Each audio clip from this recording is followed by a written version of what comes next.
zombie, but he knows a lot about zombies, and he plays video games.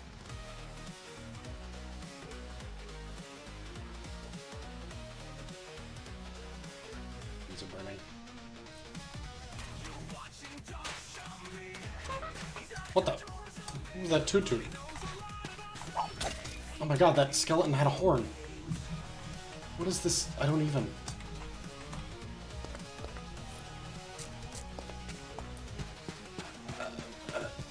Okay. I'm just gonna keep on walking. That was weird.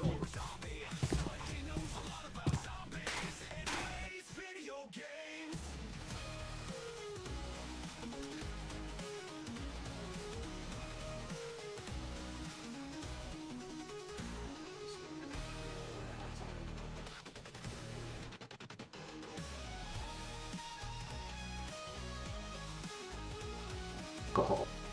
And one of the guys shows up with an assortment of whiskeys and scotches. Every once in a while, leaving a bottle of rye. And he's like, "Here, try this." And I'll take a sip and I'll be like, "Wow, this is really good. You want some more?" I really shouldn't. I'm there with my lightweight stuff. I mean, I think the heaviest stuff I've ever brought to these parties is soju for soju bombs. But they're bringing stuff that is like much nicer, and you're not gonna find like a bottle of Beefeater anywhere in there or Maker's Mark. They show up with like good stuff, and so even though I'm not experienced enough to know the good stuff, I know that it's not bad stuff. Put it that way. So they're like, "Here, try this." Oh my god, that's so good. Uh-oh, we lost a Robbie. We did lose a Robbie. Oh, he's back. The Robbie is back. Okay, just okay, it's working now. Good. I am have all set and streaming. Wonderful. Well, when we last played 15 years ago, It was a long time. it was a long time. The DC Douglas, the Douglas DC-3 that you guys were on, heading from Texas to South America, inexplicably fell from the sky. You guys found yourselves in a jungle situation, being held by vines, canopy in canopy of trees, and you spent the bulk of that first session sort of taking a look at seeing who's still alive, how much stuff do you guys still have. The tree is still being held up in the web of vines, last time I heard. But you guys have, as survivors, you four and 5 NPCs, including one woman who does not speak English, and at least one American businessman who's a bit of a jerk. But they all have their qualities, one way or the other. When we were wrapping up the session, somebody looked up into the sky and saw a really big bird. And after you take a look at it through some binoculars, you realize that it really wasn't a bird.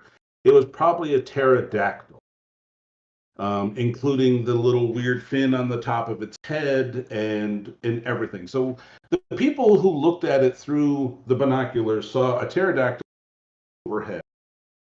And despite the reaction that many of you had, not everybody in the party believes that it was a pterodactyl. Some of them are still looking at it's just a big bird. Don't worry about it. All right. Yep. But that is what happened last time. Now, I don't remember if I sent you guys the full list of all the stuff that you collected. I thought I had through email. I believe I'd also sent you some info about the 5 NPCs that are currently, also depending on you for their survival. No pressure, but you know. And so we pick up today's adventure with each of you at the base camp. You have created a small campfire, a small shelter, not directly underneath the hanging airplane. That was specified, but if I remember correctly, you wanted somewhere close by, but not directly under. Okay. And Yep. you were in the process of sort of like collecting yourselves and seeing exactly what you guys have on hand. Your NPCs, just to remind you, you have Hans Brenner, a Swiss watchmaker. You've got Elise. She is the French-speaking Belgian librarian. William is the ex-British military guy. Part is like telling you guys to get the heck out of the way when something, brave and heroic needs to be done. You have John, who is the really big jerk American businessman. And you have Jimmy, the co-pilot, who somehow managed to survive the whole thing. All right. You guys have got plenty of ammo from all the various passengers. So I'm not going to be counting bullets, directly. Each of you does in fact have assorted weaponry. I believe Robbie, being an actual hunter, has hunting gear, whereas most everyone else is walking around with things like pistol, a knife or something, something to that effect. All right. So your night goes by, I don't want to say uneventfully, but not violent. You guys will certainly have the opportunity to set watches, keep an eye out. It's up to you whether or not you want fire burning or what have you. One thing which will certainly pop up, whoever is on watch, is the night sounds in here do not sound normal. Anyone who has actually done any sort of wilderness survival, traipsing through jungles or whatever, pretty much like what birds and monkeys and that kind of stuff sounds like. The critters here don't sound the same. So even if you are not totally in the camp of, hey, that was a pterodactyl, you're definitely surrounded by a bunch of sounds that don't make a lot of sense. Right? Nothing moves into your nothing attacks you, but you're definitely not getting. All right. Now, the other thing which is kind of affecting your sleep is the fact that the sun, or whatever is, acting as the sun, doesn't really move through the sky like you'd expect. So if anyone has ever traveled to Alaska and had this basic issue with trying to sleep, you've got a similar thing here. You're cutting in and out. Am I cutting in and out? Yeah, I'm missing pieces of your sentence once in a while here. Robbie, am I coming through clear for you? Now, yes, but I've also Okay. been having issues with mine as well. Okay. I mean, if you can't hear me very well, I don't know, wave your hands or whatever. I don't normally do touch. Well, for me, it's been the other way around. I've been able to Okay. hear you guys pretty clearly, but it looks like my mic has been cutting in and out to where you couldn't hear me. Gotcha. So morning arrives, and William, the ex-British military, will approach both our good doctor and the priest, and since neither one is currently here, and will basically ask, what are we to do with all the corpses, all the dead people? I believe that it's only fair that we lay them to rest, that we make certain that something is said. We should do something instead of just leaving them up there. And he kind of points to the hanging carcass of the plane.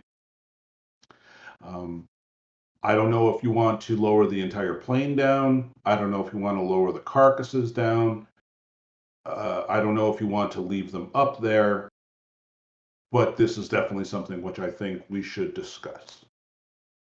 And while he's mentioning it, You mentioned moving the plane down. Like, does it look like we have any shot at doing that? I mean, we'd have to have yeah. I mean, ropes and all the kinds of stuff plane. with pulleys and whatnot to do that. Yeah, lowering the plane down won't be a slow, gradual decline.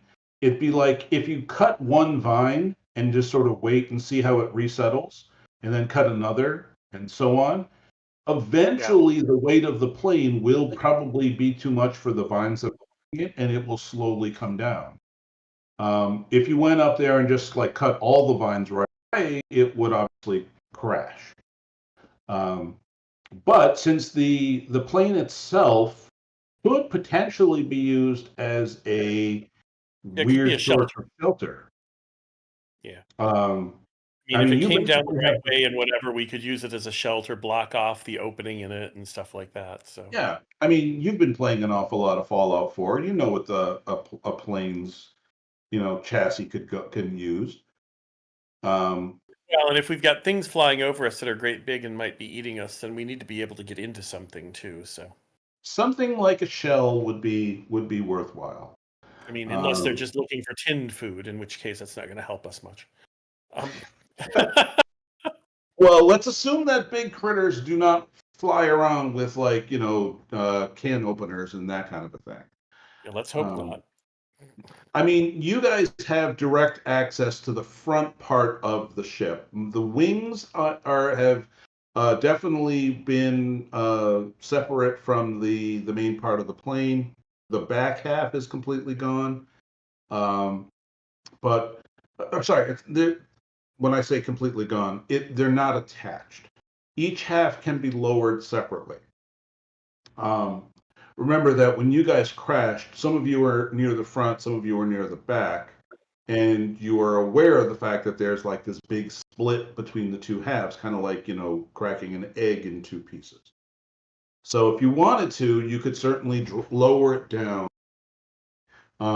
Whether you wanted to do it gently or whether you wanted to just cut all the ropes and just let it all come crashing down. I want to let it down gently to see if we can actually place it so that it's, horizontal and that we could maybe use it for us, for Absolutely. That would be something very, very doable. Now, it still has all the crates and stuff in it, which we could, we would have all of that stuff down on the ground then while we're exploring or whatever. We can go back to it and use it. We can use it as our bait. So I mean, the British William, the British think about burying all the people who died. Jimmy, the co-pilot's not completely ignoring that idea, but at the same time, he's like, if we're going to get the radio up and running, we might need some more parts from up there, or we might need certain things from up there. I'll say if we get it down, if we get the whole plane down, then it's going to be easier to remove the bodies from it and bury them. So that's probably, if the bodies are all in the plane, so moving the plane down is going to be easier than dragging dead bodies down because people with dead people don't help you. Now, mind you, they've only been dead for a short while. Yeah. So, but their level of assistance in helping climb down is going to be zero. But they're not quite at the super icky level of dead. No, we won't get them. We'll get them down, and then we'll transport them where they need to be laid to rest or whatever. And all right. Now, this is going to be a little bit of a time gash. There's engineering role necessary because effectively all you're really going to do is cut some of the vines here and there. It's it's almost like playing. I know some of us are old to remember Kerplunk when you had the marbles Yep. and the little toothpicks, and you were pulling out the toothpicks. Yep. However, instead of the toothpicks, you've got vines. Well, I have to say this because Phil is streaming this, so going, the hell's Kerplunk? And Phil will have to explain this to them at a later time. Woe is the boy who twitches. But um, uh, but that's because Phil's also old, and Phil can do this later. But anyway, so you guys are going to definitely have some time to lower stuff down. Now, Jimmy has some injuries. Remember, you had to help him down. Yeah, Jimmy, we probably won't have him come help us because he would get. Elise is also like not. She's not unwilling to help, but she's still kind of on the frail and shaken side. And John Whitmore, your businessman, is more along lines of like he's delegating. Yeah. You should do this and make sure to cut that. And that's the one. He's helping by supervising. Can we make sure he's down underneath the plane, making sure it comes down in the right place? Remember, you're the good guys. Oh, no. You're not supposed to be killing off your NPCs. Shit, my Oh, microphone no. muted. Oh, no. Now, mind We have a you, better at plan some point yet. down the road, if a big dinosaur is chasing you guys and you decide to trip the American businessman, oopsie. As the D&D saying goes, you just have to run faster than the half. Yep. But anyway, so you guys are going to make this a bit of an undertaking. Again, so long as you guys are being very, very slow, careful, I'm not going to force you guys to like make lots of rolls. You're just going to have to climb up, cut the occasional vine, see how the plane resettles, and then cut another vine to see if it does this eventually, and it will eventually come down. The last couple, it will finally thud on the ground, but that's physics for you. So that's going to eat up some time. Are the three of you engaging in lowering the plane, or is there something else that you guys would like to do? As I said, you've got the businessman, Jimmy the co-pilot, and Elise the librarian are not directly helping. So it would be you three, Dave, who's currently an NPC, the British military, who's like, hell, he'll do it all by himself if he has to, and even Hans, your Swiss watchmaker, is willing to climb a tree. Yep. I think we can all do it, and the three of them that can't, will make sure that they're far enough away they don't get, Okay. bashed. So sure enough, this thing will take about an hour to an hour and a half just to climb. You start cutting some of the vines. Again, you're waiting a couple of minutes each time to see how things resettle. But eventually, everything does in fact come down. One thing which you guys will notice at some point during the hour and a half, the people who are not directly engaged in lowering the plane started to do a little bit of exploration. They never left sight of you guys. So, I mean, like from your tree branches or whatever, you were always able to see them. But they were, instead of watching you guys intently, kind of like looking up, trying to get a little bit more lay of the land, what's maybe around, and so on. They've gone maybe 100 feet away from your campsite just to kind of like do a little quick radio. All right. Hour and a half goes by. Both halves of the plane are down. Dave is the priest, so he will start doing the humunas over the body. I don't know if Dave can transpose for people who are not Christian, but if he has to say a few prayers in Yiddish, then that's up to him. But they start doing that, and Grant, the British military, starts grabbing a shovel, or grabs one of the shovels, and starts digging. Gotta put the corpses somewhere. Yeah, I think we should find a place where there's like soft ground and maybe some rocks where we can put them over top of as well and whatnot. Absolutely. And away from us. And away from camp. And How many bodies are we talking about? Away from any water sources that we might be using. You have a grand total of 17 bodies. Okay, that's a lot of digging. That is pilot, that is stewardess, that is the passengers that didn't make it. So yes, you guys and about 17 other people. I mean, the Douglas didn't exactly have a lot of space, and thankfully back then flying was actually comfortable. So they didn't have you sitting next to someone without any arm space or leg space or whatever. They actually like gave you room. But yes, digging the graves. Tom, occasionally your voice completely cuts out. I think there might be a way to adjust that. If you go to settings, voice and video, there's a section called input sensitivity. You might be able to lower it so that it comes through more often. Let's see. For voice, input sensitivity automatically determined. Right. So if you uncheck automatic and then you lower the dial down to like negative 80 decibels or whatever, it might pick up more of your voice. How's that? Is that better? As far as I could tell, I'll let you know if you drop off in the middle of the sentence again. All right. How about video? Is that not coming? Am I coming through pretty good? I haven't had issue with anyone but Tom yet, but Tom's also talking the most, so. Well, good. Be that way. Well, and it's important for you to talk the most. I would hope so. I'm the GM, damn it. Yeah.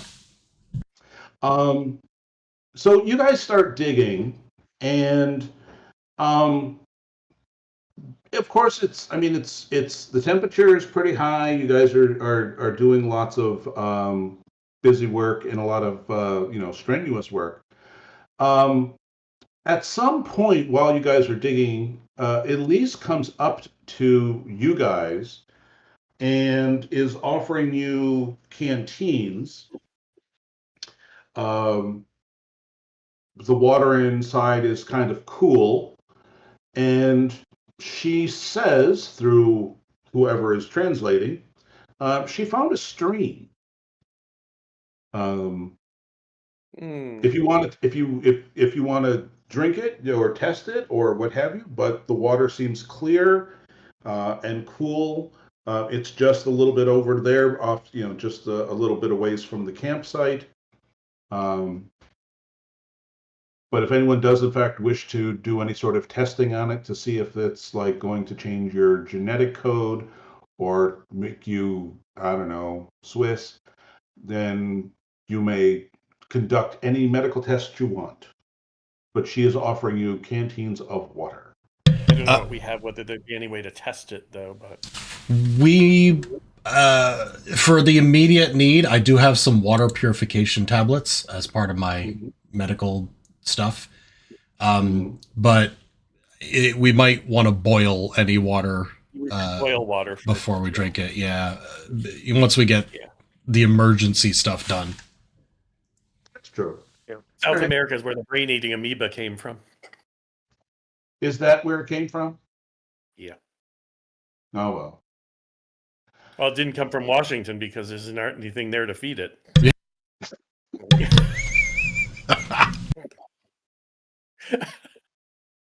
Wait, was that out loud? Damn it, my outside voice again. Yes, I know. You and your pesky outside voice, so I know we get it. So the day goes by, and you guys are spending the day basically burying the dead. saying prayers over each person, putting up little stones or crosses or whichever you prefer. I'll assume you guys are taking all the normal precautions of like, hey, we're not going to bury them too close to camp. We're going to bury them for certain, just a certain depth. Away Anyone from who's where the ever water was. anyone who's ever buried a pet in the backyard and had either the cat or the dog go, yeah, I can find it again. That yeah, you go down. Or setting up a stack of stones for for plinths or whatever. That's mostly going to be your day. Yep. Is there a little guy there yelling, "Bring out your dead"? No.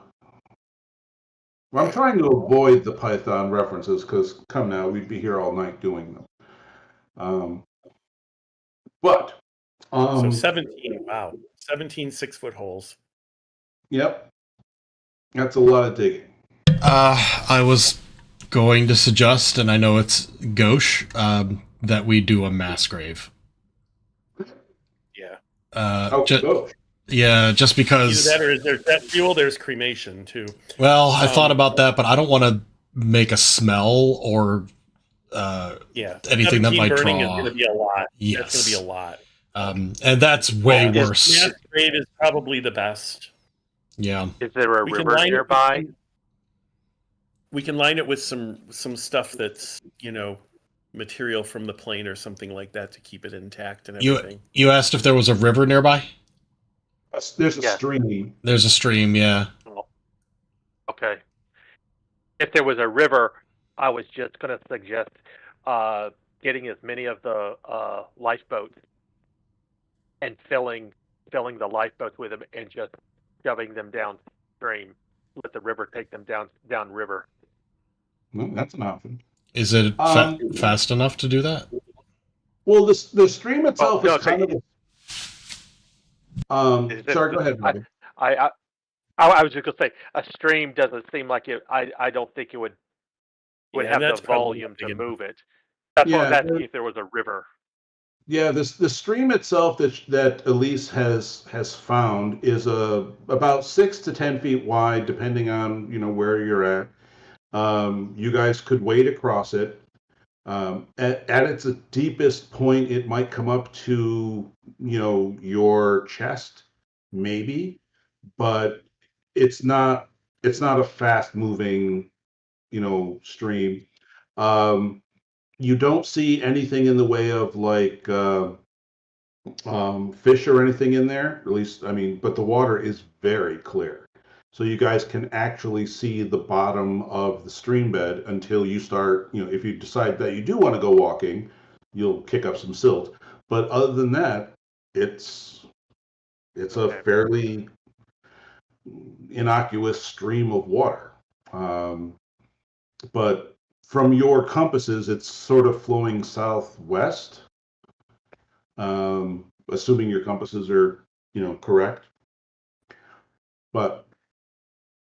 But she, Elisa, in her attempt to help, has been bringing water around. She's even found some time to do some cooking because you guys do have plenty of food from the galley, from the plains galley. So she's doing some cooking and she's doing an assortment of things. Pretty much everyone is chipping in with the exception of the businessman. John Whitmore is just sitting there being unhappy because, well, he's in the middle of a jungle. And well, actually, he is helping. He's helping bringing the bodies out for burial. He will not actually do that. Then there will be 18 graves.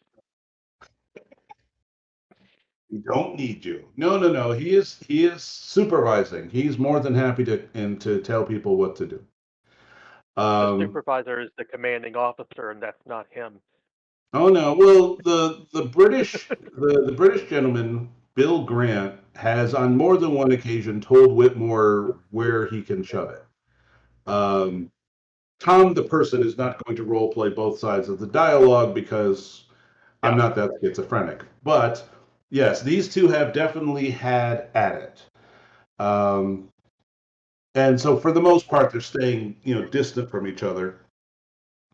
As soon as the plane came down, Jimmy and Hans tried to get to work on some of the electronics in the plane to see if they can get anything working and so on.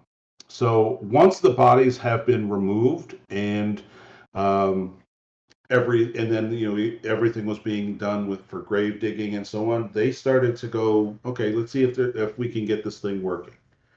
So that's what's eating up most of their It's reasonable. What's that? Perfectly reasonable. Perfectly Yeah. reasonable. Perfectly reasonable.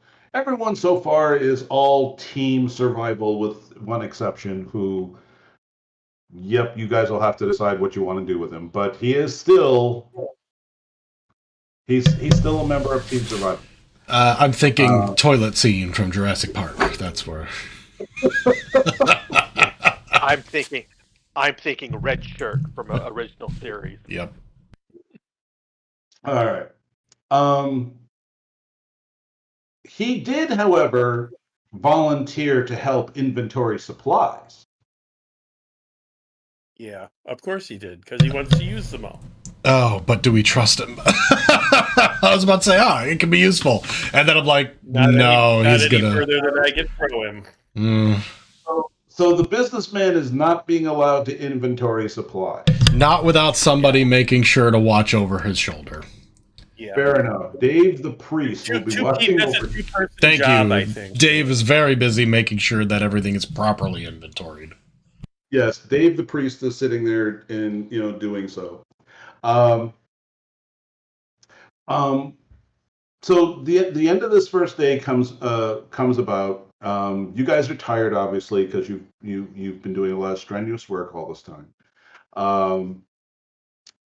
No further sightings of anything weird or bizarre. It's not like anything came out of nowhere to attack you while you were doing all this. You guys pretty much just had the whole evening or the whole day to do whatever you wanted to. You will, when you finally do get a chance to catch your breath, and after all the funereal services are done,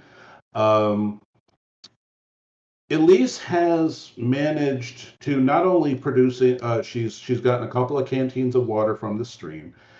She has also produced what looks like locally grown fruit and berries. Now, clearly, there's no way of telling exactly how good or bad the stuff is, but she will say through a translator that she saw like a couple of monkeys eating some of the fruit, so she grabbed some, or she saw some other creature like eating the berries, so she grabbed some. Yeah, monkeys eating the fruit. I would eat anything that primates have been eating, but some things are poisonous to humans that are not poisonous to other animals. So that's true. She again, I forgot who speaks French other than Hans. Which one of you four speaks French? I forgot. I think it might be Dave. It might be Dave. I only speak English. All right, fair enough. But she says through the translator that she is, she's looking at the food supply that was salvaged from the galley. It's clearly not going to last forever. So she's already looking at things, potential ways that we can sort of like stretch the food, stretch the water, because there's no telling how long we're going to be here. That kind of why I wanted to have the plane there is maybe making like a little like shelter and like a place where we could be inside and stuff like that, because it's going to rain. It's going to. Now that brings me to the next question. Now you guys can certainly use the plane, either half or both halves, as a shelter. It's clearly you've got the chassis has been broken in half, so you can't really get any privacy out of the matter, but you can, however, put something over your head reminiscent of a roof. If it starts to rain, if something does in fact try to want to eat you, you could potentially like hide inside. It's easy enough to, work some of the furniture around, some of the chairs and stuff like that, make it a little bit more homey. And if there's boxes of stuff that weren't necessarily used, that didn't have useful stuff, but we could take the boxes and close the end off and Yep. kind of make like at least, a wall so that there's Oh, yeah. some defense in there of some kind. Absolutely. So, night 2 comes, and again, you guys are probably like putting up some watches. This time you're probably staying inside the plane itself, or at least I'm assuming some of you are. All right. I would like, as it turns out, it will be Sean. Sean, on your watch, Uh-oh. assuming that you are taking a watch. Oh, yeah. Okay. I got my 45 with me. I would like you to make me a perception check, please. Now, perception is one of the secondary stats. It's Yep. not listed under skills. I And have the number, 8. okay, and so the number that is there, that's the number of d6s that you're rolling. And remember, Oh. a success on a dice is either odd or even, or it's high or low. Hang on, I forgot I got to get my little dicey thing out here somewhere. Get your dicey thing out. But if you have like a perception of 4, you're going to roll 4 dice and then tell me how many odds there are. Or you could say evens if you want. Let me see. I gotta find. I don't remember where I put my dice thing. Oh shoot. You could actually roll regular dice if you have them. I don't have them right here, so let me see here. All right.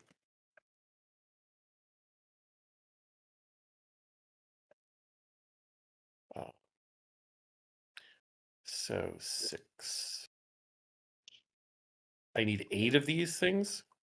Yep. If you have a perception of 8, you need 8 now. You need 8 dice. Now you have the option of just All right. taking. Now I rolled all 8 dice. Now what do I do?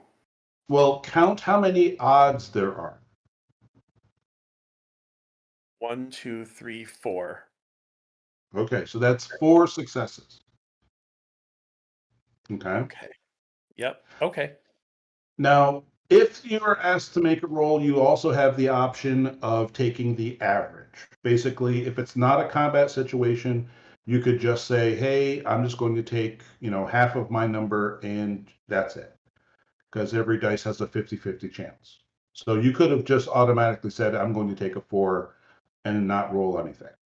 If that's your choice. However, one thing does kind of occur to you while you are on watch. And you're not certain, but you thought you smelled cooking meat. It's very faint. It's certainly not coming from camp, because you guys currently are, still pretty much like, controlling all your stuff. I'm assuming you're putting out fires when you're not using it. I don't know what your plan is, but somewhere else something is cooking, and you get a really faint whiff of it.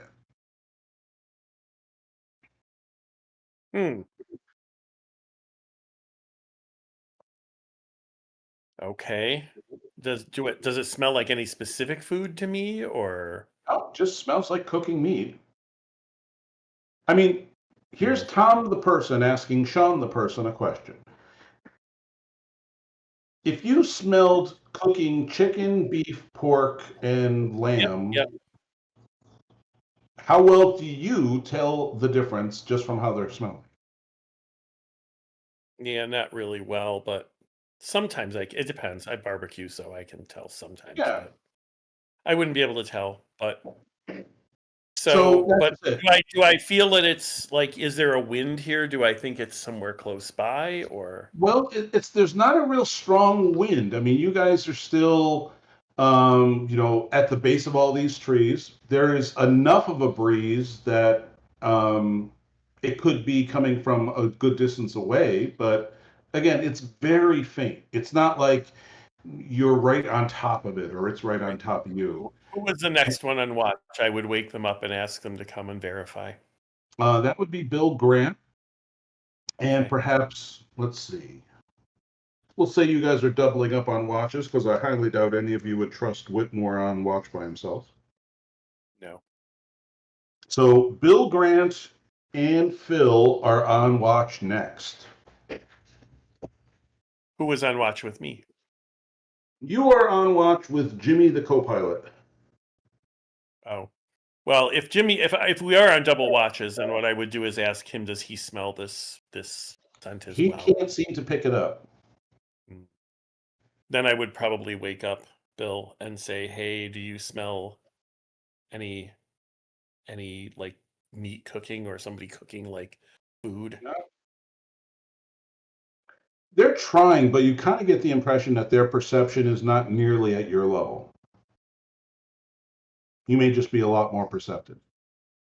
Okay. I mean, you have 8 dice for perception. That's pretty impressive. Wow. Yeah, I don't know how that happened. That's what I put here, but I don't know. Well, you might be cheating. I don't know what it comes from, is what I don't know. Like I said, maybe you're cheating. No, it's the spreadsheet that would be cheating. I don't know how it Oh, did yeah. Blame the spreadsheet. Sure. It took Do you have some high primary attributes like willpower?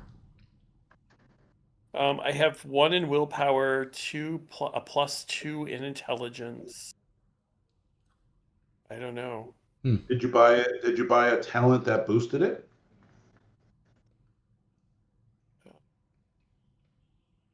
Well, don't worry about it now. I'll take a look at your character and double check that you're cheating because you're a cheater. I have a 6, so I don't know how much cheating it's really doing. All right. So when you are woken up for your guard duty, he says, "Hey, do you smell that?" And again, you smell very, very faintly a little bit of cooking meat. Now, you don't see any sort of glow of a campfire in the night as you're out looking on the various horizons and doing a 360. You're not seeing any. So this is a good ways off, or maybe they're concealing a fire, or maybe you're just hallucinating because you've been here for 2 whole days. And God, you really need a Clark bar. And I'm really thinking about McDonald's. Yeah. If I smell it and he woke me up and I confirmed that, yeah, I do smell a little something, I will quietly exit the safety of the plane and just have a scan around the forest with my gun drawn, obviously. Obviously. And just see if it smells a little better out here, or B, if I can spot any sort of glow in the distance. No sort of glow, and it doesn't really smell any different. Okay. All right. In that case, I'll be like, yeah, maybe I might be smelling the same thing you are, but we should wait till morning before we go looking. But yeah, maybe there's people. Walk around the night. Maybe there's other people near here. Is the worst time to walk. Oh yeah, no, we'd get lost. We don't know anything about this place. Bad stuff happens. So we should send the American. I know you want to get rid of the American, but remember, you guys are good guys.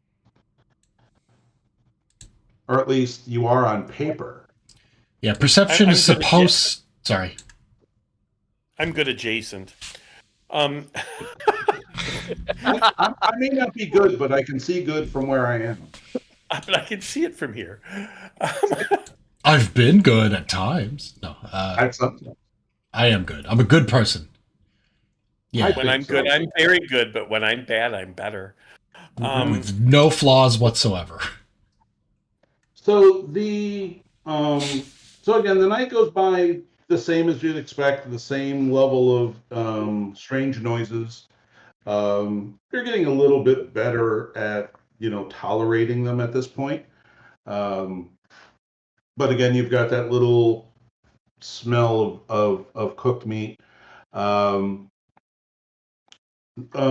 comes, and basically Jimmy and Hans have asked to keep an eye on. They're going to stay here and work on the radio, see if we can get something working.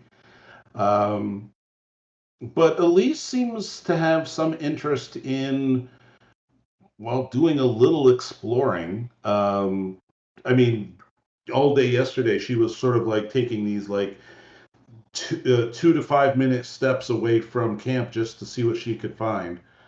But she was interested in doing a little bit more exploring. Do you relay the cooked meat to people? You did mention it to Bill Grant, but did you want him to share it? The Yeah, info? I would say that it's something that everybody can share, and I mean, this is what I noted last night. So Okay. All right. So, like I said, Elise would like to do a little bit of examining the area, shall we say. You don't have to go too very far from the camp, but So our compasses initially, when we used them, we said they don't make sense, but they are always consistently pointing in a direction. they are. Okay, so using the compass and our own survival skills and such, I think we should take a search party, make a big, maybe half-hour loop around the campsite to see if we spot anything that would imply civilization.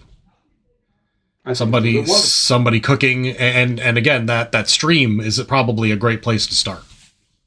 All right. So who is in the search party? I'll go. I assume Elise is definitely going because she's got the wanderlust. Who does? I'll go. why not? Robbie, do you wish to take part in the search party? Yes. Yes, I will. Great. And we should definitely leave Bill Grant behind to take care of the American businessman. So he doesn't steal all our stuff and run off and get eaten. Will do. Actually, I was going to suggest that while we're gone, he boils water to keep whatever water storage system that we've set up. Have that filled and prepped for consumption. Sounds like a plan. The Douglas had a large water tank that did crack on the crash, but that's where all of your drinking water was coming from the flight. You still have several days of drinking water, but yeah, you're still boiling and no problem. Before we head out, That also keeps him busy. Yeah. before we head out, I do want to grab one of the emergency flares. There were 4 in the inventory. There are. I'm going to bring one with us. All right. So the 3 of you and Elise are going now. Since none of you speak French.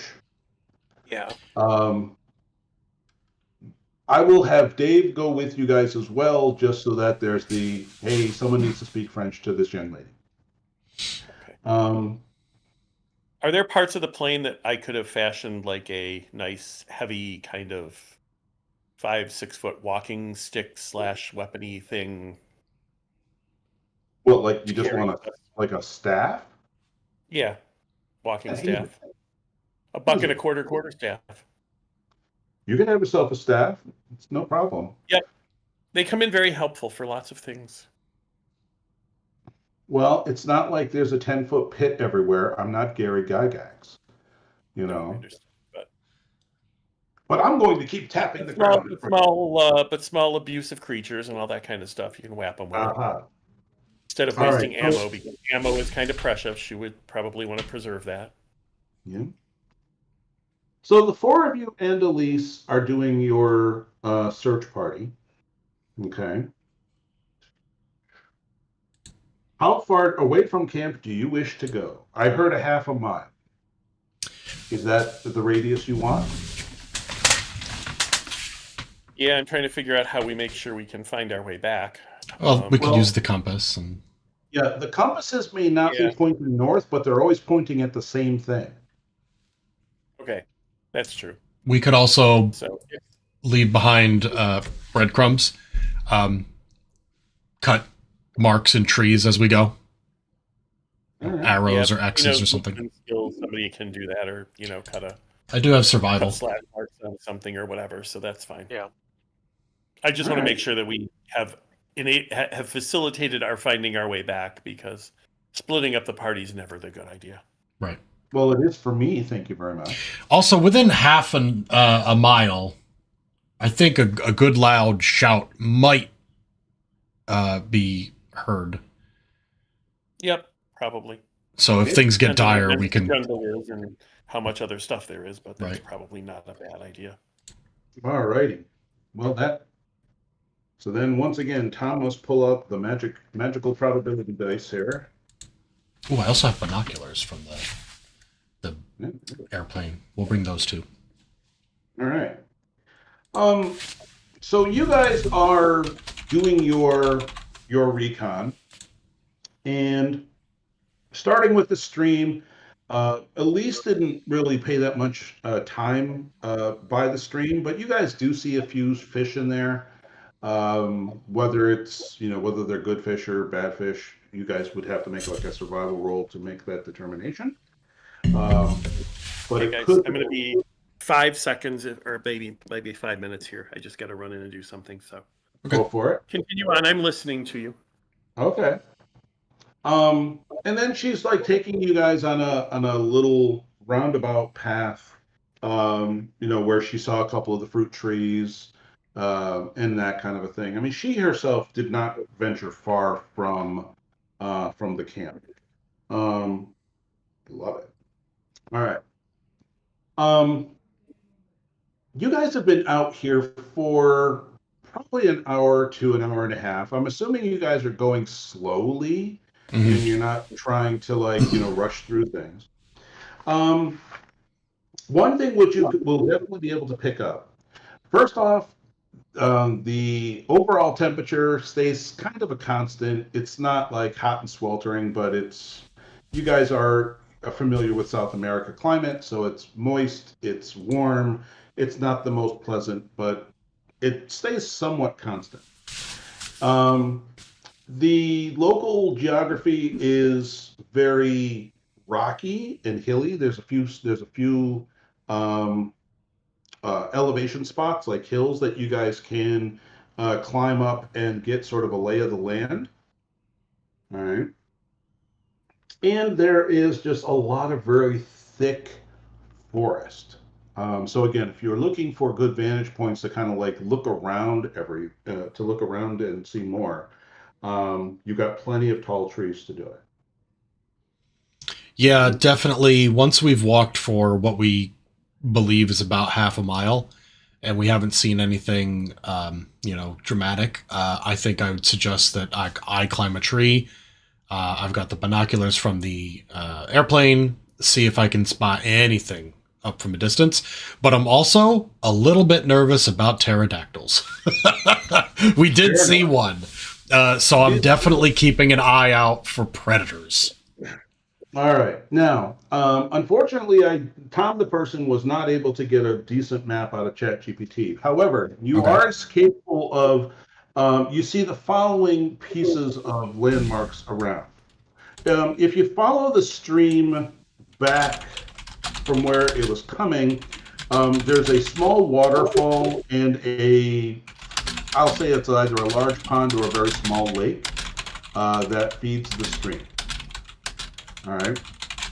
The waterfall itself, it's kind of difficult to actually gauge exactly how tall it is, but it is coming down a fairly straight, sheer rock face, kind of like, so it's not like a gradular, a gradient, like it's like straight down, kind of like the cliffs of Dover. If you think about it, it goes flat, it drops straight down. So you've got that. Off in a very far distance away, you see what looks like a smoldering volcano. And when I say very far away, I'm talking miles upon miles upon miles. You're just seeing this thin layer or this thin little stream of black smoke coming off, coming up from your horizon.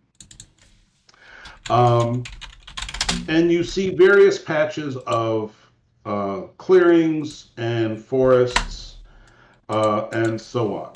There is a mountain range, actually Rocky Mountain Range, excuse me, that creates a nice wall to this valley. You're sort of like in I'll call it a half valley. One side is mountains and the other side is just flat. Okay. So as you are up there looking at all of this, okay, and catching and maybe even sketching yourself a little map, you hear gunshots coming from your camp. Boom, boom, 2 gunshots. Oh, that's not concerning at all.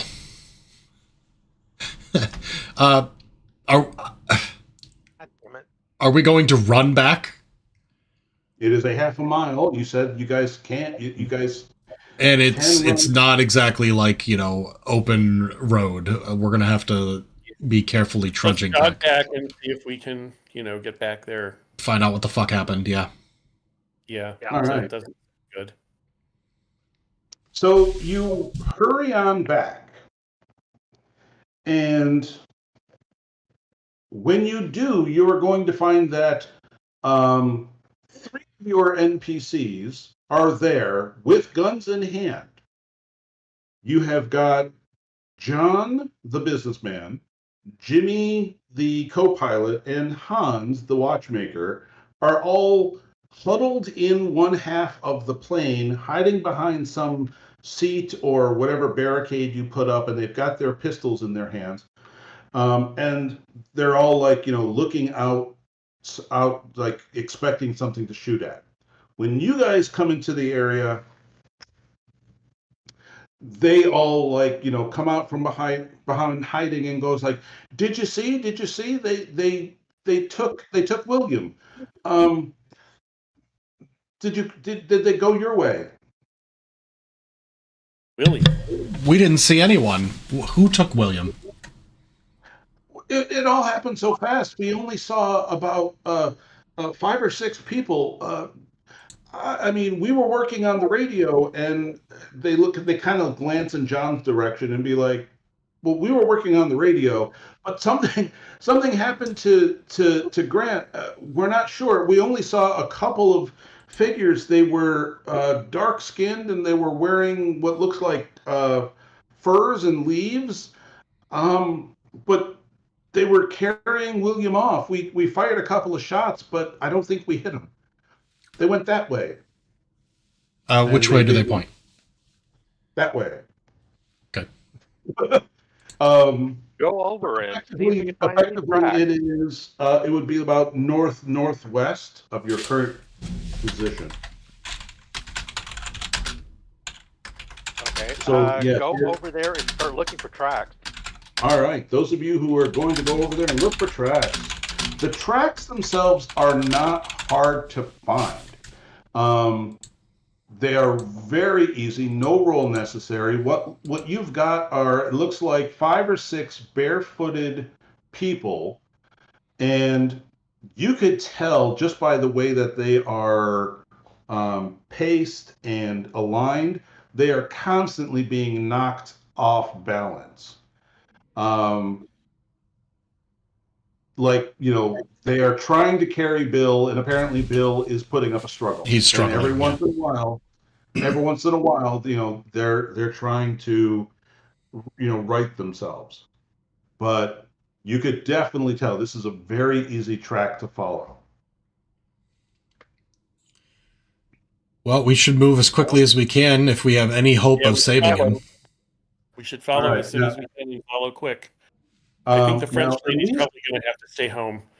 Elise and Dave are likely going to stay behind. Yep. However, both Jimmy, with his injuries, and Hans are volunteering to go with if you would like extra people.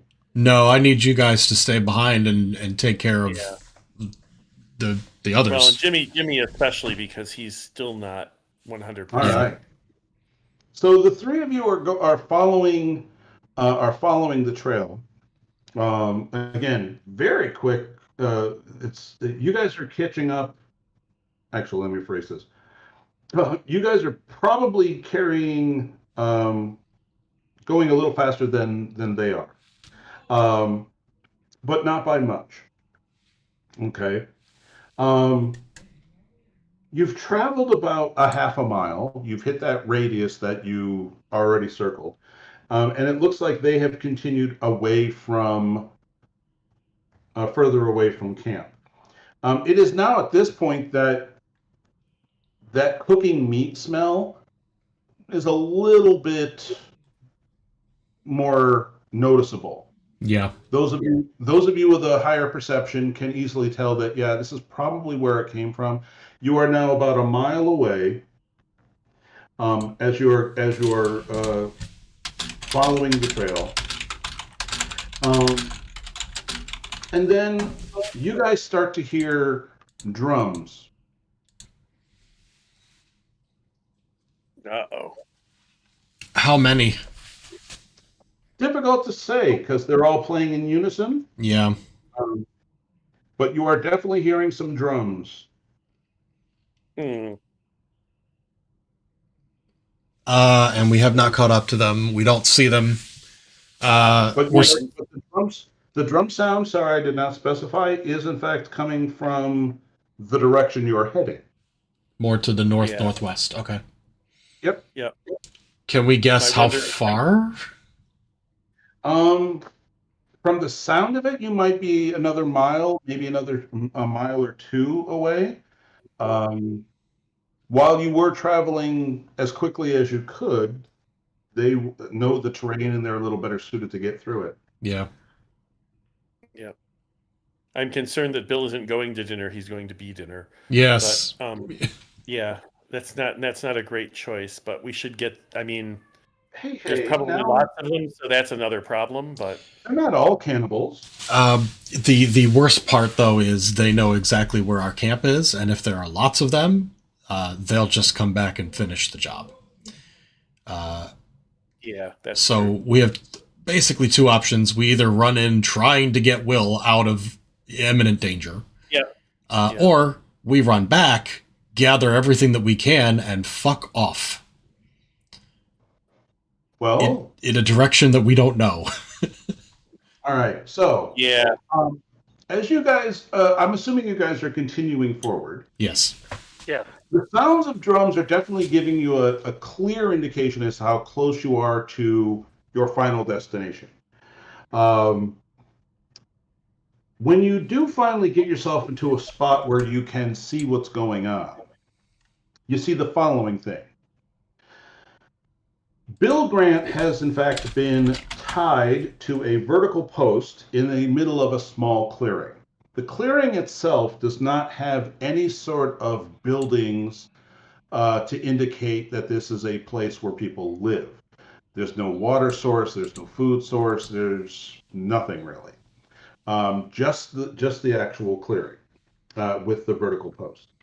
You've got four guys that are definitely in like the full tribesman, get up. They are, they're not wearing anything above the waist. They're wearing very, very little clothing. But the one thing which they do seem to all have is across their face in white makeup looks to be like a central circle with several lines coming out both sides. Okay. So it sounds like he's not going to be food for them. He's going to be food for whatever they're sacrificing him to. 4 other guys, a total of 8, grand total, are there playing drums while they're swaying side to side, they are saying something in a language that you guys cannot understand, but they are effectively chanting something in unison. Yeah. They're making the noise to call the thing that will come to eat him. Yeah. So there's a grand total of 8 people in this clearing, and Bill. Okay. But Bill is alive at this moment. Bill is alive, spouting an assortment of obscenities at these, savages. We want to run in guns blazing? Do we want to run in and threaten them with the guns? See how they respond? Try to scare them off? Or do we want to... Do we see them with weapons? Do they have simple weapons like bows? Do they have spears? They are primarily spear people. Okay. Very so long. we have a major technical advantage on them. But I think we should probably be very cautious and go in and try and free him. And I think 2 of us should cover one person who cuts him free. And the instant somebody comes at us, we take one of them out. Yeah, we could do that. I'm also one... I think that's what we'll do. I'm also wondering if, element of surprise, we try to shoot 3 of them, the ones with, not drumming, and, try to... They started it, so I'm not at all against, like, just taking 3 of them out, and then maybe they won't come back again. Yeah. Like you said, we can either try and run off all higgledy-piggledy in the middle of this wilderness without getting our bearings or something like that, and who knows what that's going to bring. Right. Or they're going to come back and they're going to try this again, but if we kill 3 of them... Yeah, I think if we make it known that we're... dampen their desire. Exactly. If we're more dangerous than we're worth, maybe they won't follow us back. But even if they do, even if we do kill half of them, I'm never going to feel safe at that airplane. They're going to keep coming. Yeah, I know. But I think the right call here, since they definitely are kidnapping us and they're definitely sacrificing us to King Kong or God knows what, is to take them out and then go in and try to rescue Will while they're running scared, hopefully. So I'm getting ready to line up a shot because this obviously isn't their place, so they'll run off to where their own is, to where they live. Yeah. You guys can clearly tell that this is not a place that people live. Right. But that vertical pole that Bill is lashed to does kind of look like it's been here for a while. Yep. I mean, it's been weathered. It's the ground around it is not fresh. It's covered in blood. Well, that kind of thing. All right. I'm feeling so steep. Excuse me. I think we probably ought to do what you said, is sneak in and make the numbers a lot more even, and then go in. Let's even the numbers out. So I'm going to line up a shot with my pistol, and I'm going to wait for a signal. All right. So you guys are going to stay on the outside and aim up shots. Yep. Correct? Yep. Yes. All right. Okay. And what do you guys have? Pistols? Yeah, I have a Colt 1917. Okay. I have a 1911A. Okay. I actually have a rifle, so. Oh, nice. Yeah. Very nice. Now, are any of them right next to William? 2 of them are. Okay. Let's take the ones that are next to him first, just in case they decide to kill him. And it'll give us the opportunity to run in there. Yeah. So I'll get the one on the left. Also, if it helps, the facing of all 8 people they're all looking in basically the same direction. Is that toward us? No. What a shame. I'm shooting the one on the left. All right. Whenever you want to roll. Right. So you guys are going to go 1, 2, 3, shoot. Yep. Well, first off, for taking an aim action, that gives you extra bonuses. Gives you +2 on your attack roll. Plus, you can do it a couple of times. to keep it nice and simple, unless you guys would really like to just see how much damage you do, I will say that you will certainly drop 2 of them at the very least. One of which is both guys on both sides of William. Blam, blam. All right. Like I said, if you guys want to roll, I don't want to take away your, the joy you get from rolling. No, I'm perfectly fine with you saying that we've killed 2. Okay with that. Yeah. Two of them die. The drumming stops, of course. Yep. As they are like now reaching for spears, picking up, looking around, and so on. The other 2 guys that were not drumming, they have their spears. They're looking around, and all of a sudden, you see something coming out of one of the nearest treetops. It is fairly large if you go from leg to leg, but it is a very big spider. Oh, good. Oh, goody. So we have to run up and get William out of there, and then he can eat the people that we shot. Yeah. The main body of the spider is about 10 feet long from head to tip, not counting the legs, of course. But this thing is coming down out of some of the trees. And it is at this point that I will definitely like to roll initiative. Sounds good. Now, initiative, again, is one of those secondary attributes. You cannot take the average on this one. I do need you to roll numbers.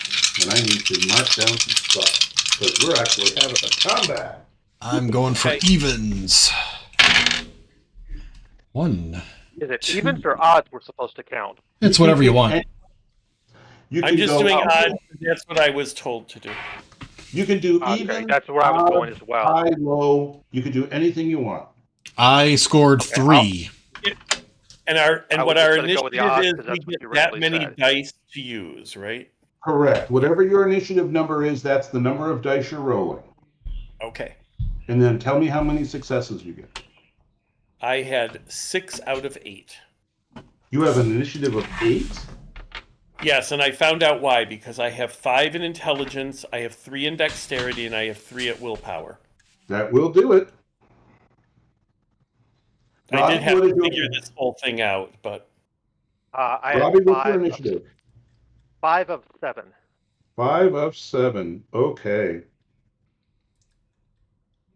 I have a lot of intelligence because I'm a scientist, so I put a lot in that for my geology. So we go to initiative number 6. Now,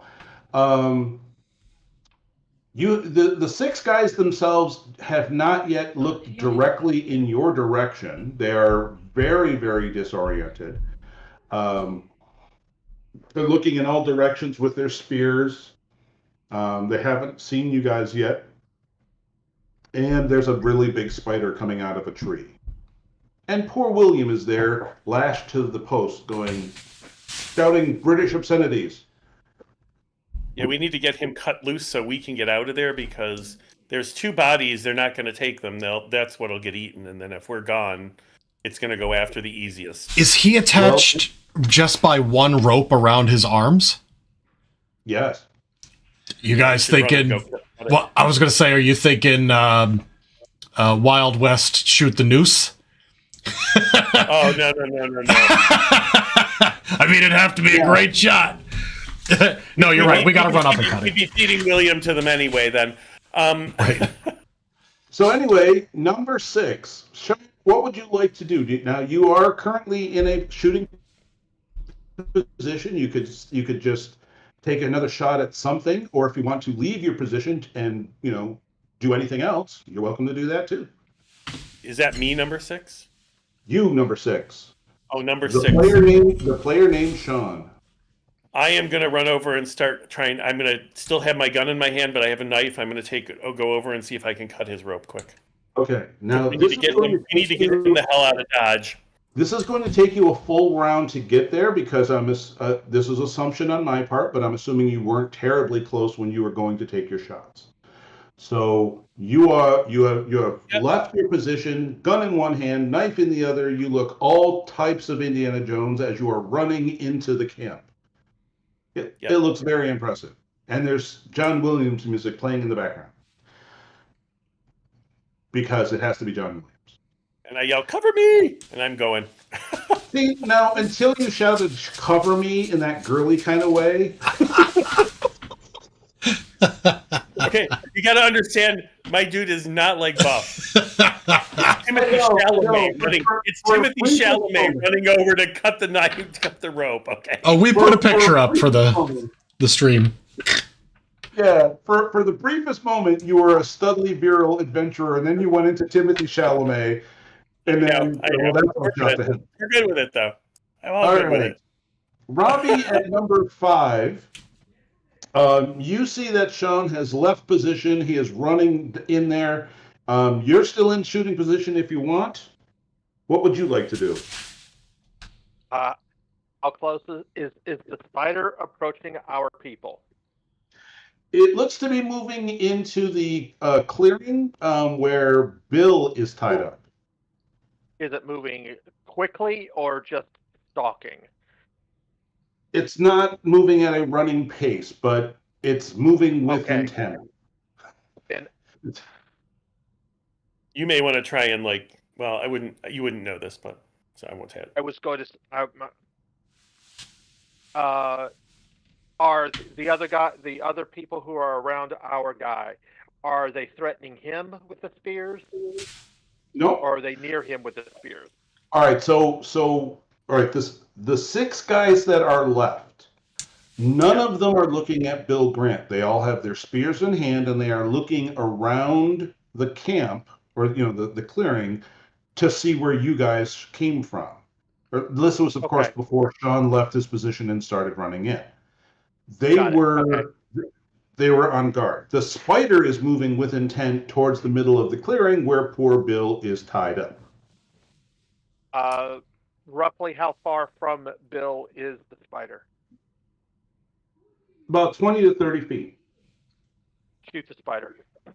Shooting the spider. Yeah. Yeah. Make it think twice about coming in. Yes. Now, the other 2 are dead right next to Bill, though, right? Yeah, but it's been programmed to eat what's tied to the thing. Yeah, so if we can get him away, the spider will go after the dead and dying. But yeah, I'd think stall the spider by shooting it. All right. So make me a roll with your rifle. I will make a roll for the defense of the spider. Going to odds.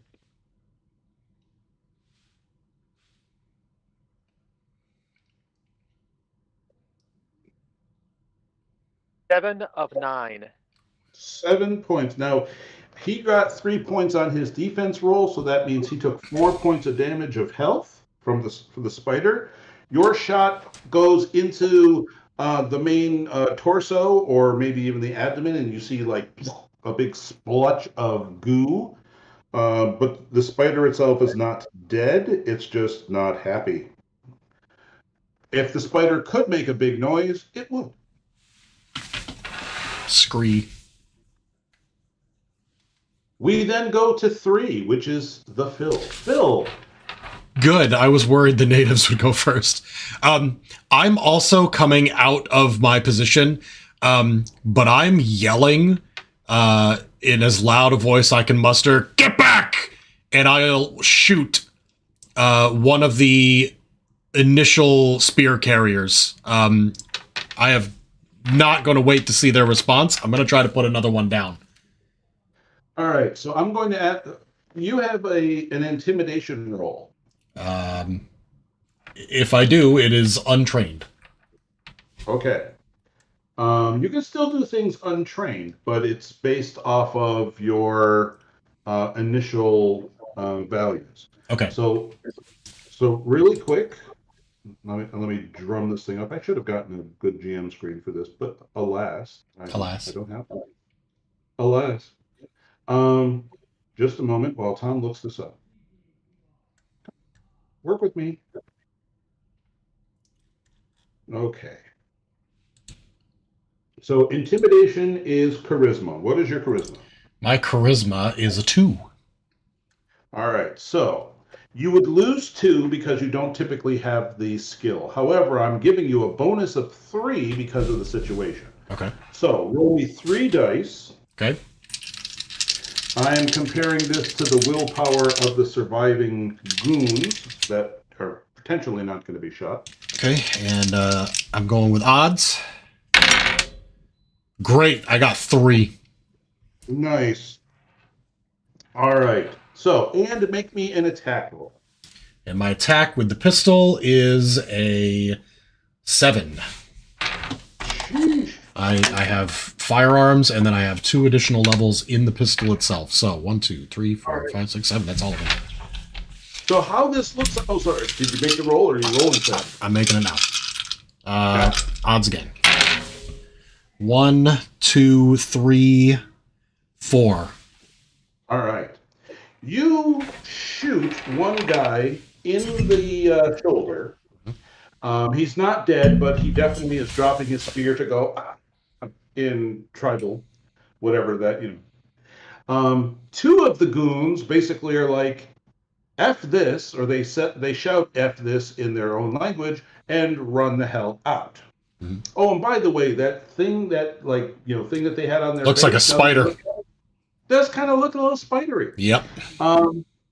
So yeah, you've winged one guy, not dead, but certainly not a happy camper, and 2 that just ran off.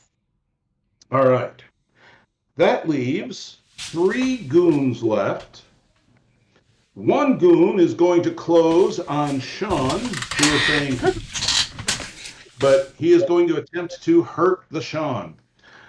Sean, under your secondary attributes, you have a defense. Yep. All right. You are going to make that roll for me, sir. Ooh. 3 out of 3 were odd. Look at that. All right. He got 4 successes. Your 3 successes on the defense negate 3 of those, so you will take 1 point of damage as his spear kind of like cuts your arm, and there's little trickles of blood and other little nasty bits. My God, he touched me. He did. Now he's done it. Now where do I have my? 1 is running towards the hill. Is health my point? Yes. Health is your Okay. hit point. I have 4 points. 1 is running towards the fill with his spear going, No. Make me a defense roll, please, sir. My defense is 5. Evens. Even. I get 3. All right. Perhaps it was your battle cry or what have you, but he like lunges the spear at you, and you were immediately able to just go, ha ha, and it did nothing. I try to look as heroic as possible doing this. Oh! You look very heroic, as opposed to the girly guy with the pistol and the gun going, I make sure everybody sees me looking heroic. Hey, I got the pistol. all right. The guy that got wounded is now currently limping away. And the 3rd guy is running towards Bill. Oh. Not great. Bastard. No, hold a moment. Something weird just happened. Did he I trip? love it when the dice just do weird stuff. Okay. The spider goes at the end of the round. He has a crap initiative. The spider does. So the last able-bodied tribesman is running towards Bill with the spear. The spider, for whatever reason, decided to make an attack on said tribesman. He basically bites I don't like him. the spider. He basically bites the guy, and definitely you see the little stinger pop out from behind and stick into the guy. We all saw Lord of the Rings. We know how this works. Yep. Yeah. And if you haven't seen Lord of the Rings, He decided that they didn't bring him fully subdued food, so this was like not what they were looking for. The T-Rex doesn't want to be fed; it wants to hunt. There you go. So you currently have after the first round of combat, one guy. Sorry, you still have two able-bodied tribesmen that are attempting to do you harm. You have three guys that have fled, two able-bodied and one with a wound, and you've got two dead guys and one spider chow. And poor Bill, lashed to the post, is still shouting British obscenities because that's all he can do in the current situation. Sean, you have pistol in one hand, knife in the other, and this tribesman is in the way trying to stab you with the spear. Yeah, he's gonna have the business end of my 45. That's what he's gonna have. Boy. Now, I have. Where is my attack rating? There's my attack rating. Is that what I need? My attack rating? Yep. Your attack rating for whatever weapon you're using. In this case, that would be your firearm skill. I've actually been using a much lower dice. I should use more. Well, I thank you for the honesty. I didn't add the actual bullets. It's fine. Okay. Yeah, no. You're not supposed to use it as a bludgeoning weapon. Oops. All right. So my attack rating, and then I roll dice and tell you how many were odd. Okay. Yes, you do. And I roll the defense for your target. My pistol rating is 8, and I got 1, 2, 6, 7 six-sided dice that were odd. Damn. Okay. And they're 45s too, because it's bigger. So I will let you describe how this looks on screen. You shoot and you will be shooting and killing this guy, Sean. How would you like this to look on screen? On screen? Yes. On the movie that's playing, how do you kill this man? Indiana Jones sword fight. I riddle him with bullets because he scared me. Blam, blam, blam, blam, blam, blam, blam. He goes, "Ah!" And the gun goes off, and there's just like this hole in the thing's head that drips down. I killed him! Is it dead? Is it dead? Is it dead? All right. Robbie, you are up, sir. You are still in position. The spider is close to Bill, but is currently occupied by gnashing on a tribesman. Yes. We need to take dessert out of there. All right, take a shot at that spider again. I'm covering fire while they get our guy. Yeah, we got to get Bill out of there. Okay, so going for odds again.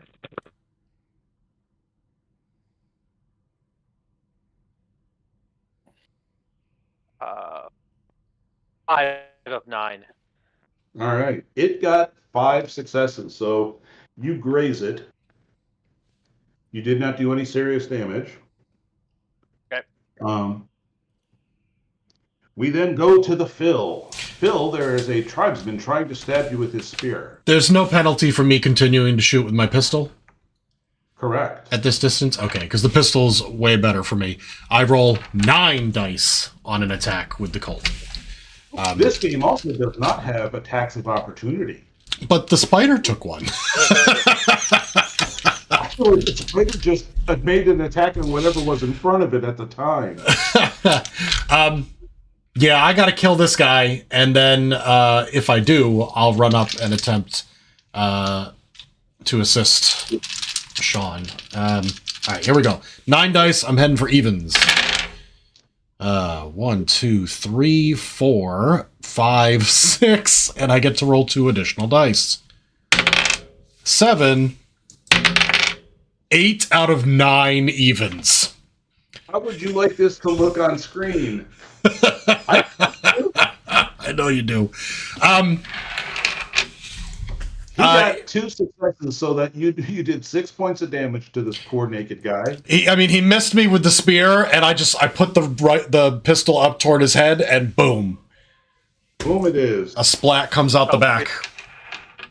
So Very- Quentin Tarantino blood splatter on the camera. Yeah, it's very Tarantino. Yep, and then I'm charging up the hill next to Will to help Sean cut him out. All right. Actually, no. They brought. Sorry, go ahead. I don't. I run in front of them, putting myself between Will and the spider with my pistol out. All of my tribesmen have either run off or have died. Wow. So that takes care of all 8 of them. And that leaves the spider. He has been shot, and he does happen to have something in its collection right now. All right. The spider starts wrapping up the tribesmen in silk. Nice. Okay. It is not making any hostile actions directly towards Bill this round, because this round he's just sort of like, hey, this guy's full of yummy, juicy bits. Let's wrap him up. Yeah. Yep. And wrapping him up is what he's doing. And there's a bunch All more right. there. If we get Bill out of here and get him gone and us gone, then the spider will have all kinds of stuff to wrap up and put in the closet. Well, you definitely have a number of corpses in the camp, and again, you've got 3 guys that have run off. Sean, you are up, sir. No one is presently trying to cut you or rip your face off or anything, but you do have that little spear scar in your arm, makes you look studly. Oh, I'm going to have that taken care of because it could be poisoned. They usually do that kind of thing. But I'm going to run up and cut Bill's rope, his hands loose, so he All can right, come so you with go us. up and start cutting the He rope. needs to be free so we can escape. And I'm And assuming. by the way, I Phil don't will be feel doing the guilty same. about those tribesmen because they brought spears to a gunfight. And this is not a recommended activity. It's true. Technically, you guys brought guns to them. No, they came into our camp. They didn't know we had guns. Well, they do now. Now they do. Good. Sorry, did you ask me something, Tom? Phil, I'm assuming you are also assisting in freeing Grant. No, I'm guarding them. Technically, I have an ability to do that when I don't take my attack action, but I'm basically interposing myself between them and the spider. All right. Robbie, the spider is still in the clearing. It's doing a fairly good wrapping up job of the tribesmen. What would you like to do? It's busy. I want to just go ahead and hold my action. I want to draw a bead on its head. All right. Using because I have the zoology as a science. Mm-hmm. So I'm wanting to aim at its head so that if it decides to go after our guys and leave its meal, I want to try and put a shot between its 8 eyes. Gotcha. Okay, so here's the game effect that's going to happen. Taking an aim adds 2 to your dice pool. Okay. But if you're going to make a called shot on a vital area, his defense goes up considerably. So if you're just going to try to shoot it, you're just going to be making like a straight attack roll with +2 dice. You will take. He'll get a big bonus to his defense if you're trying to hit his head. But Okay. those are the game effects. All right. Okay. So the following things are all going to sort of happen simultaneously at the spider's initiative. Sean has just freed William's hands, and William immediately, takes his hands from behind his back, wraps his wrists really quick, and is looking around probably for the closest spear. Since there are 2 goons that were shot in the initial salvo, he reaches down and picks up a spear. You can clearly tell that, he still feels relatively at ease with this, but he's just like, no, I'm going to fight something. The spider has now set down the tribesman and is moving a little bit closer to Phil. Phil, you can take your reaction because the spider's getting a little closer. Can I? Because I did shoot during my last turn. Well, you said last turn you got specifically in the way and interposing yourself. Yes. Okay. So you're holding your action, and Robbie is holding your action. Yeah. You may take your held actions right now if you wish. Okay. Yeah. I'm shooting at it. Actually, Oh my. let the rifle shoot first. Rifle shoots first. +2 up to your dice pool. Okay. Okay. Oh, I should have taken evens. I should have, but I didn't. Okay. Oof. Only 4. All right. Oh. All right. Your attack did not connect. Now, making multiple attacks on the same target, the target loses 2 dice from their defense pool for every additional attacker. So, Phil, you get to go, and he has fewer dice to defend with. All right. I've got 9 dice for my pistol, and I'm not taking a called shot or anything. I just want to get this thing to back the fuck away. I'll go for odds. 1, 2, 3, 4, 5. I love how my dice are going back and forth, and I'm with it. All right, I got 1 even out of the first 7. And roll 2 more. Another odd. And another odd. So that is, again, 8 out of 9. Wild. So the spider moves in towards where the vertical pole is, where Bill, Sean, Phil, and everyone else is. Robbie takes a shot, kind of goes a little wide, but as it got its head a little closer to Phil, Phil levels his pistol and blows its frickin' head off. Woo! Because I rolled 1 in my defense pool. Damn. Oh no. And you get spider bits all over you. You are now covered with lots of spider goo. And speaking of poisons that we could put on the spear, our zoology guy needs to capture the spider's venom sac. Well, you now have a fairly large dead spider, several large dead tribesmen, one guy who's still technically alive, but he's wrapped up in a webbing, kind of going, and 3 guys that ran off. So, I am going to break combat at the present time. Robbie, are you staying in position, or do you wish to enter the clearing? I'll come into the clearing at the Okay. ready, but I will move into the clearing. Gotcha. All right, Sean, Phil. Bill is there, and he's just like shouting more stuff. He's even taking a couple of arbitrary stabs at the guys who are already dead, just because he just pissed. Well, we're going to leave the guy wrapped up in webbing because he can be on his own. Nothing will eat him, but it's an exercise for him to get out. He's been venomed and wrapped up. He's not a happy camper right now.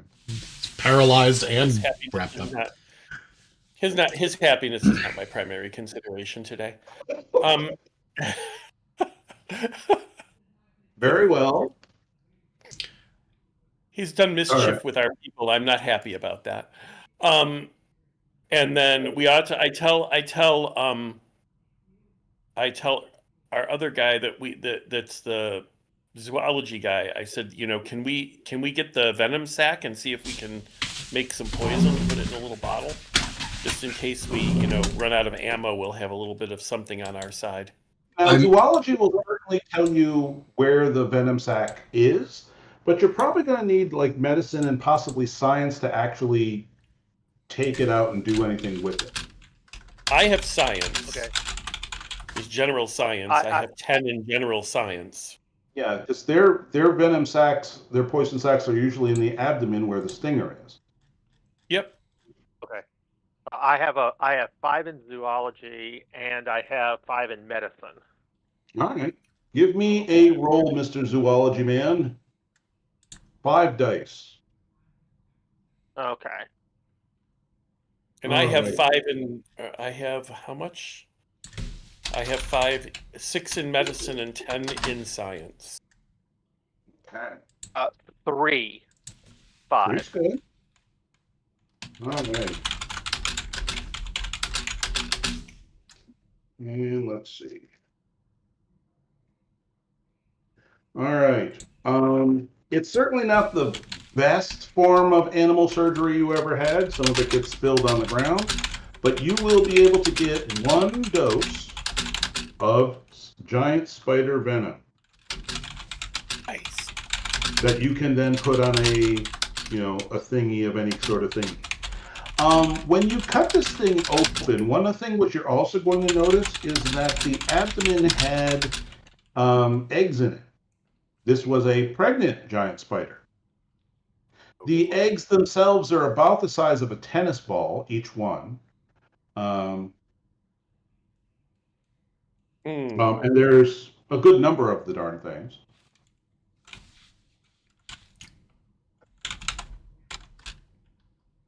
Okay. They're eggs, although I'm not sure I'd make an omelet out of them. Well, now that you think about it, these guys that have been, killed and left all over the area, in addition to their spears, they all had a small bottle of water, effectively, a small water skin, and it looked like they were each carrying a couple of eggs. Couple of spider eggs? They were carrying a couple of spider eggs. So they feed this thing and what? Collect eggs that it leaves behind? Perhaps. Maybe Not they like you didn't exactly question them, but maybe they eat them, or maybe they try to raise them as dogs. Maybe the eggs are put into maybe the eggs are put into the sacrifice to hatch. Oh God. But yes, they had spiders generally put their young near something that's food. Right. Really. So anyway, you have the venom that you have of Roddy or whoever else is going to use it. I will give you the stats here. Anyone who you use the poison on, they have to make a body roll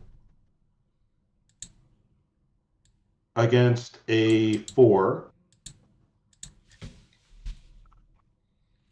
And if they fail, they will take 4 points of non-lethal damage.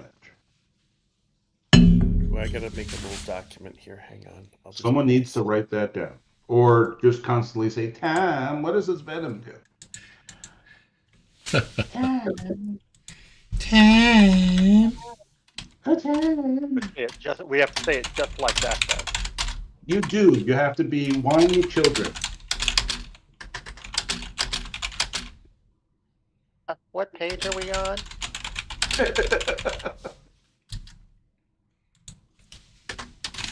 So it gives them 4 damage. 4 non-lethal damage. Basically, it is a paralytic. It is not causing death. It makes them like groggy. Yeah. And if it goes over your remaining, it knocks you unconscious.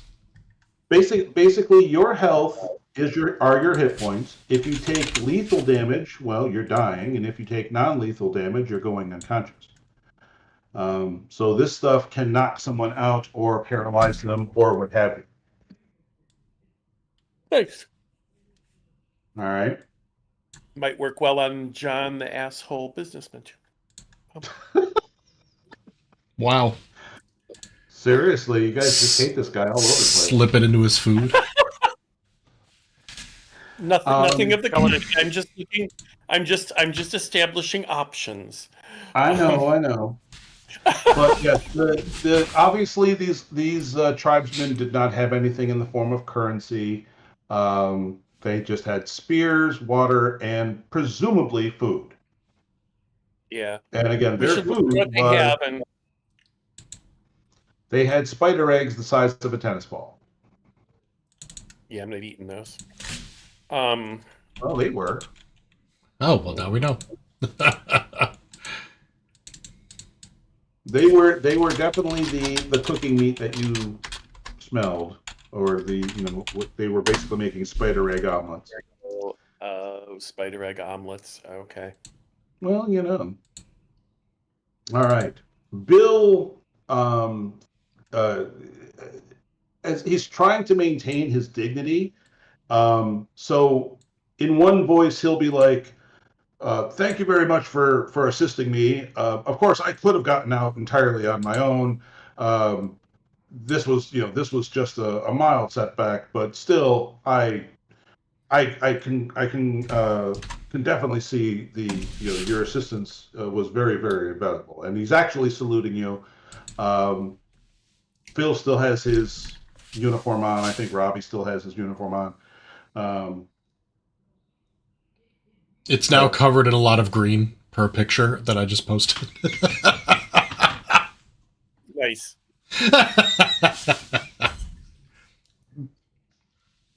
He has got all sorts of goo all over him. Yep. Spider goo. Anyway. Well, where the water comes down that cliff, we'll make up a shower and people can clean themselves off of all the. Well, you have a stream. I mean, the mess of the day, Yeah, I'll probably be going back to that once we're sure we're safe. Yep. So before we take off from here, quick aside with the group, do we want to leave this native here alive so that he can go back to his little tribe and report that we're very dangerous and we murdered their spider god and they need to fuck right off? Or do we want to kill him? Three of them already ran off. 3 of them already ran off, but they didn't see what we did. Or do we want to kill him? He's currently defenseless. A spear could do it. Well, actually, I was going to suggest that since he's still alive, I was actually going to suggest it with one of the dead ones. But hey, he'll do. Be to put him in Bill's place, strapped to the post. Tie him to the post. Yes. I mean, we can't write anything that they would understand, but trying to put something that is inexplicably a "don't mess with us" message. Yeah. And now, if that means we have to track them back to their village and off a few more, so be it. We want to leave a message that says, "Don't mess with us." That works. I think we should also break the spears in half. Oh, yeah. Just crack them over the knee, pile them up, maybe right in front of the spider's blown off face, and then we get the fuck out of here before they come back with...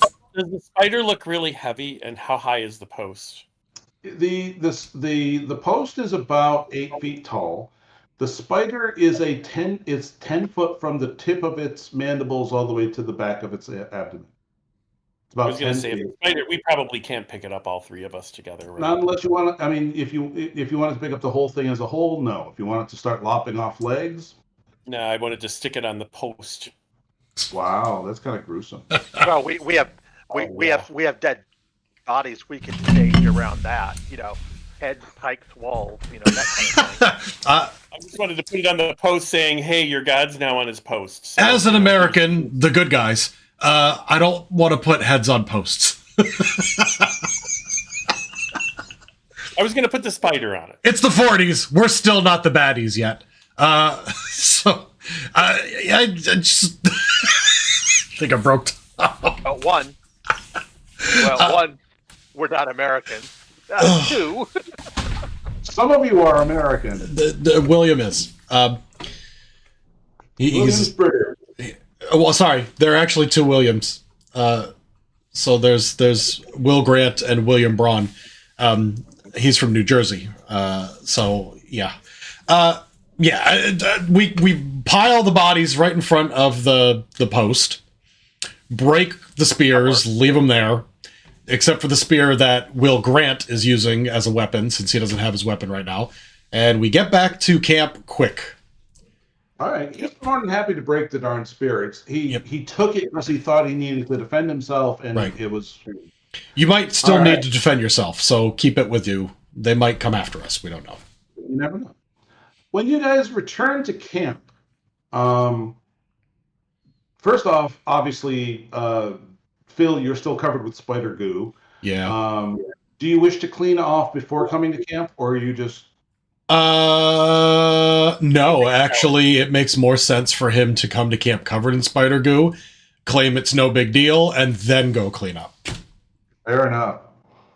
As you guys return, and people, everyone except for Whitmore is basically rushing out, to see, like, are you okay? And they look at Sean's wound, and they look at your spider goo and everything else like this. They're like, oh my gosh, please, let us know what happened.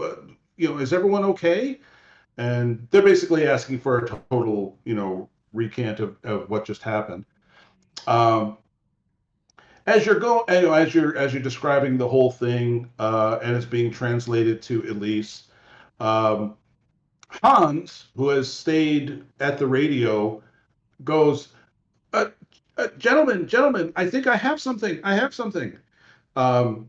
And you can hear the radio kind of like sparking in and out between static and total silence and that kind of a thing. He's managed to get some power to it. And you're getting some sort of signal, but he can't really narrow it down. He's looking at all the controls and fiddling with it. When he finally gets to lock on a signal, it's speaking German. Yeah. Boss is slow. And it is at this time I am going to Yep. end the game session.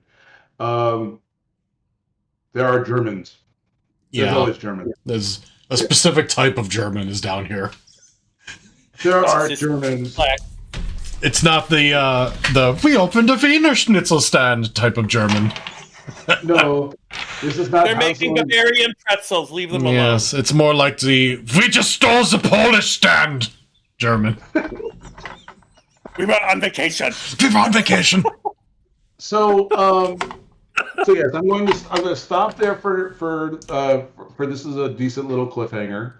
It was only a 2-hour session, but still, this is probably the length I'm going to go with.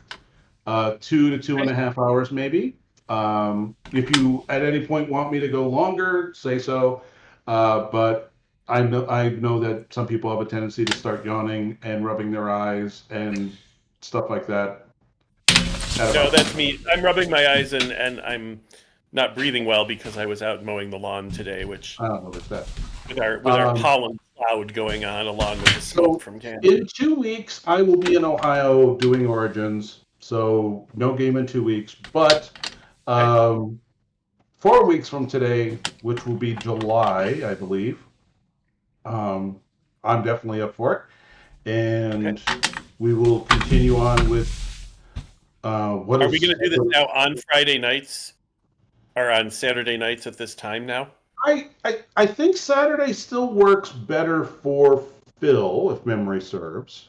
Okay. I mean, it's fine for me right now. That's a fine thing. I just wanted to know if I should make this repeatable on my calendar.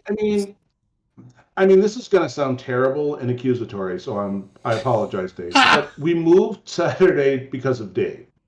Because Thursdays are his bad work days. Saturday, Phil is, and correct me if I'm wrong, I don't want to speak for you, but Phil basically goes, hey, this is my me time, and I'm either playing D&D or I'm doing something else. And so, thankfully, we're getting Phil at an RPG as opposed to him playing, I don't know, RimWorld and the root trees are dead. Yes. Sorry to hear. No, I'll tell you all about it. It's great. So Saturday still works. Now, if Saturday stops working for people, if we decide to go back to another day, and again, I don't mean to blast Dave, but Dave right now is not my strongest concern. I would love it if Dave could play, but Dave has got a higher than 50% chance of last minute canceling for any reason, and he's got lots of reasons. So I feel like throwing up today was probably a decent reason, though. Well, Dave is a relatively fragile person. Gotcha. Between all of his health concerns and problems, I'm surprised he can manage to get through a day. Wow. He suffers from migraines and vertigo and acid reflux, and he's got a pacemaker. And good Lord, I mean, Yikes. You name it, he's got it. And yet he, you know, I don't want to put pressure on him, but it is the way it is. I am going to see if I can muster up. I could definitely see one or two more people joining the group if they are so interested. If you guys know someone who wants to play, please let me know. I'm more than happy to, bring them in.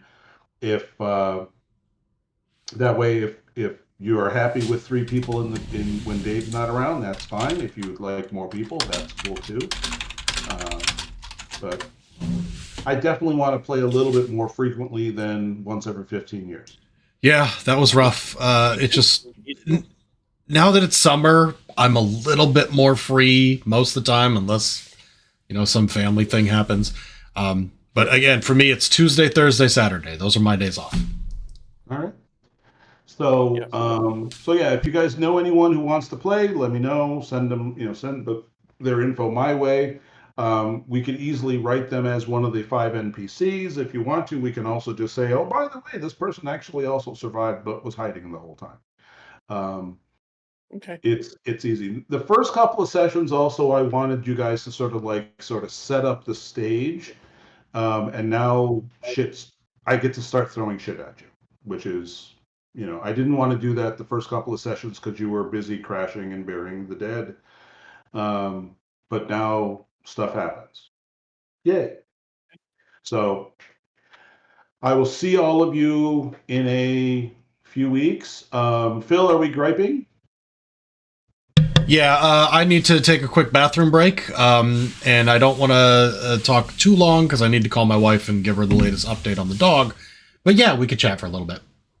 Okay. Phil and I are going to gripe about the state of the world for a short while. It sucks. What? To try and figure out how to disconnect. There's a red button at the bottom. For tonight? Yeah. Oh, it pops up once you go over it. I see. Now it rolls up. There should be a big red button that says disconnect. Oh, you said we get next week? One experience for tonight? Yes. Cool. Oh, where do we put experience anyway? Second page. Where it says You can put it anywhere you want to, Sean. This is America. well, actually, it's South America. Well, actually, it's inside the Earth. When last we It's heard. somewhere inside the Earth. Well, we don't know might that be, yet. if it all goes to the center of the Earth, then we might be under the American portion as it goes down to the center of the sphere. But, well, Maybe. actually a prolate spheroid. But we won't pick nits. Alrighty. I'm going to step away. I'm going to turn off the live stream. I'll be back in 5 minutes then. Have a good one. All right. Bye, everybody. Thanks for watching. Good night.